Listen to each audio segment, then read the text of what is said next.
ना पिछले 24 घंटों में जो हुआ है ये सब देखकर मुझे पता है आपके माइंड में भी एक सवाल आ रहा होगा। आखिर हुआ क्या? एक क्षण में हम लोग पाकिस्तान के एयर बेसिस को बॉम्ब कर रहे थे। फिर सडनली ट्रम्प की ट्वीट आती है कि जी सीज फायर कर लो। और फिर अचानक से सारा मामला ठंडा हो जाता है। आप उसके बाद एक बात नोट करना, कई इंडिया के न्यूज एंकर्स हैं, वो इस बात को लेकर गुस्सा थे कि ट्रम्प ने ये कैसे बोल दिया सीज फायर का, हमारे पास अच्छा मौका था, गोल्डन चांस था। फिर अचानक से लगता है कि जैसे शो के बीच में कुछ कॉल आई है, कुछ उनको बताया गया है, और फिर न्यूज़ एंकर भी ठंडा हो जाता है।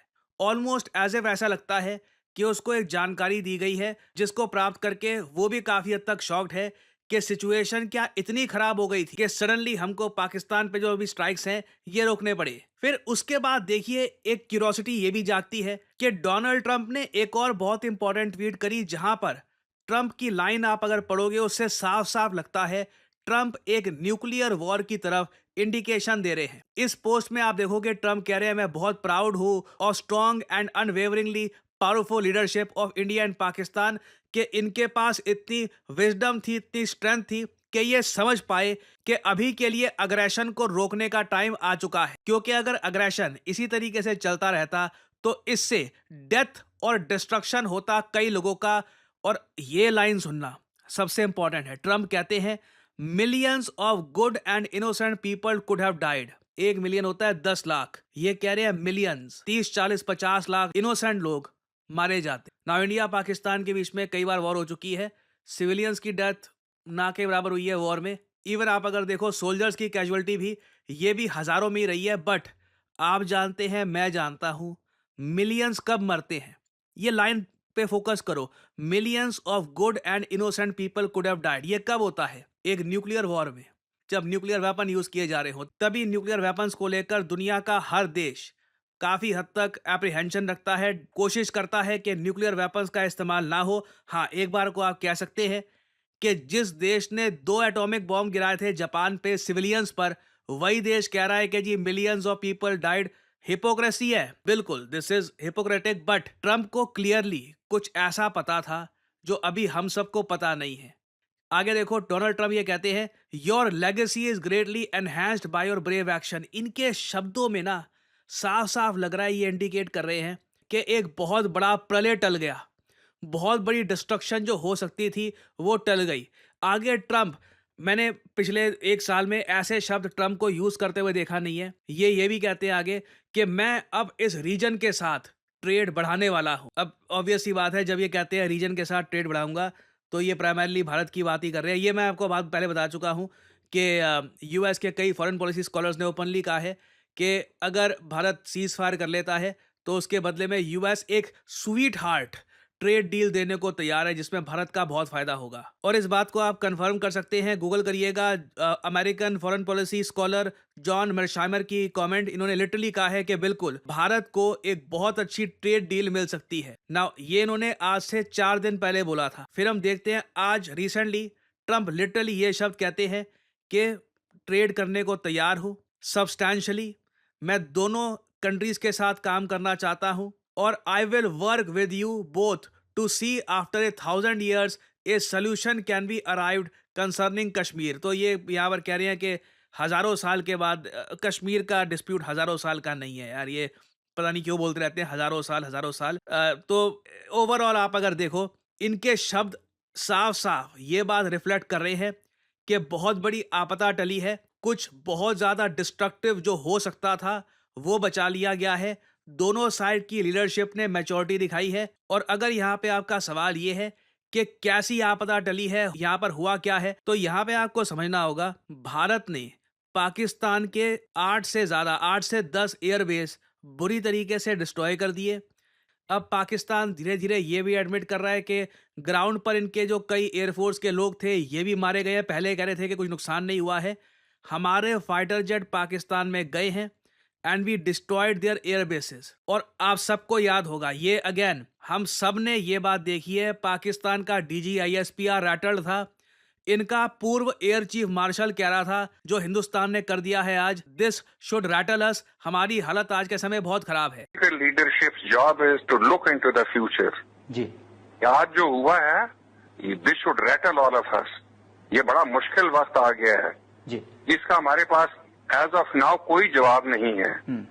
और मेरे ख्याल में तो सूरत हाल परेशान से परेशान कुन होती जा रही है, बिकॉज डी एस्केलेशन नहीं होने वाली इस तरह से जब तक कि अमेरिका प्रेशर नहीं डालेगा। और याद रखिए 4 दफा इंडिया ने आप पे पूरा अटैक करने का प्लान बना लिया था। ये वीडियो बहुत ज़रा मैटर करती है। ऑपरेशन सिंदूर के अंडर मैं कहूँगा भारत की एक तरफा डोमिनेंस थी, पाकिस्तान कुछ नहीं कर पाया, इनका एक मिसाइल लैंड नहीं किया।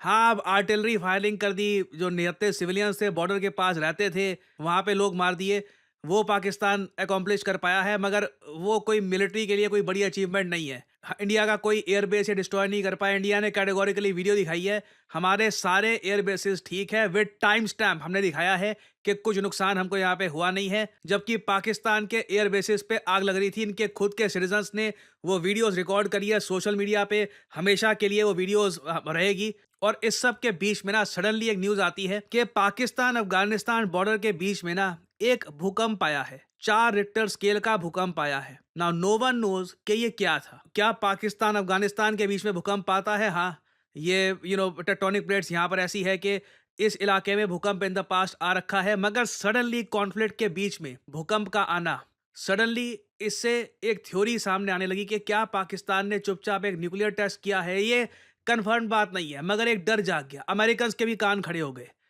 कि पाकिस्तान क्या कर रहा है। फिर उसके बाद जब ये बात कंफर्म हो गई कि इंडिया जो पाकिस्तान के एयर बेसिस को डिस्ट्रॉय कर रहा है ना, उसमें एक इनका एक बहुत ही इंपॉर्टेंट एयर बेस है नूर खां, जो पेशावर में बेस्ड है। मैंने आपको बताया था पेशावर में पाकिस्तान की मिलिट्री के हेडक्वार्टर्स है। यहाँ पर जो हमने स्ट्राइक किया है, इससे पाकिस्तान बहुत ज़्यादा डर गया था, पैनिक मोड में आ गया था, क्योंकि रावलपिंडी आप अगर देखो इनकी कैपिटल इस्लामाबाद के 10 किलोमीटर दूर है। बताया जाता है कि पाकिस्तान यहाँ पर न्यूक्लियर वेपन्स भी रखता है। तो जब पाकिस्तान को यह दिख गया कि भारत इस बार कोई डर ही नहीं दिखा रहा, जो पाकिस्तान की न्यूक्लियर इंस्टॉलेशंस है ना, वहां पर भी स्ट्राइक्स हो रही हैं। एक और न्यूज़ ये भी आई कि पाकिस्तान में एक जगह है किराना हिल्स, वहां पर भी ये इनकी न्यूक्लियर इंस्टॉलेशंस है, उधर भी स्ट्राइक्स करी गई है। उसके बाद बताया जा रहा है पाकिस्तान ने न्यूक्लियर वेपन्स को लेकर कुछ बड़ा डिसीजन लिया।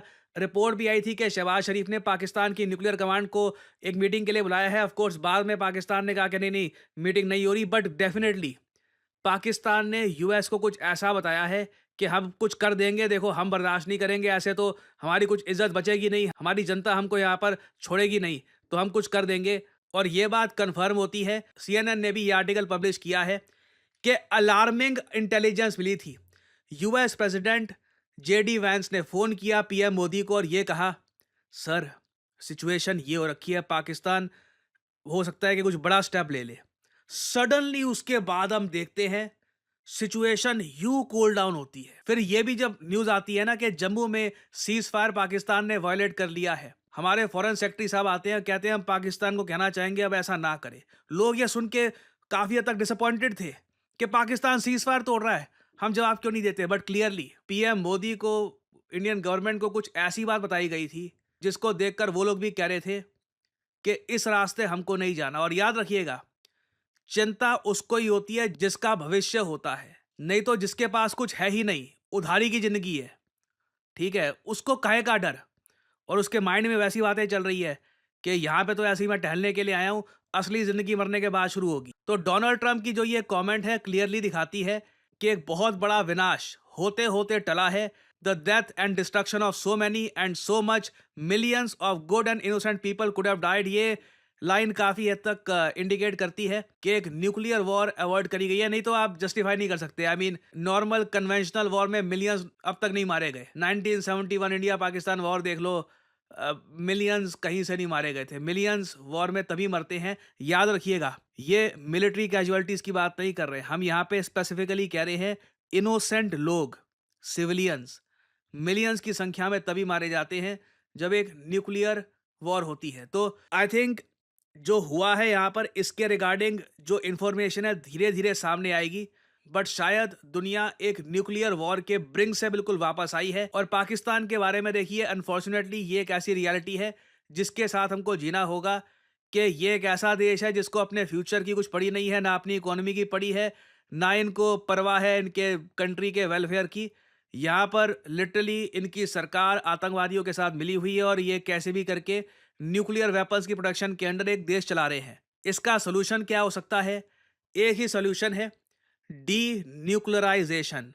ये कैसे हम अचीव करेंगे? बहुत ही मुश्किल ये रास्ता होगा, बट बिना डी न्यूक्लियराइजेशन के पाकिस्तान को अटैक करना इट इज़ पॉइंटलेस, क्योंकि हर बार या तो यूएस या यूरोपियन यूनियन कोई ना कोई आ जाएगा, वो कहेगा नहीं नहीं नहीं नहीं, ये रहने दो, तबाही हो जाएगी।